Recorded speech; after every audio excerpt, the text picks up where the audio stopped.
یا کوئی اور چیز جو تمہارے نزدیک پتھر اور لوہے سے بھی زیادہ سخت ہو، جھٹ کہیں گے کہ بھلا ہمیں دوبارہ کون جلائے گا؟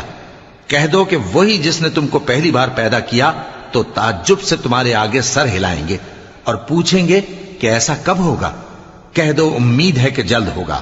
جس دن وہ تمہیں پکارے گا تو تم اس کی تعریف کے ساتھ جواب دو گے اور خیال کرو گے کہ تم دنیا میں بہت کم مدت رہے۔ اور میرے بندوں سے کہہ دو کہ لوگوں سے ایسی باتیں کہا کریں جو بہت پسندیدہ ہوں، کیونکہ شیطان بری باتوں سے ان میں فساد ڈلوا دیتا ہے۔ کچھ شک نہیں کہ شیطان انسان کا کھلا دشمن ہے۔ تمہارا پروردگار تم سے خوب واقف ہے، اگر چاہے تو تم پر رحم کرے یا اگر چاہے تو تمہیں عذاب دے۔ اور ہم نے تم کو ان پر داروغہ بنا کر نہیں بھیجا، اور جو لوگ آسمانوں اور زمین میں ہیں تمہارا پروردگار ان سے خوب واقف ہے۔ اور ہم نے بعض پیغمبروں کو بعض پر فضل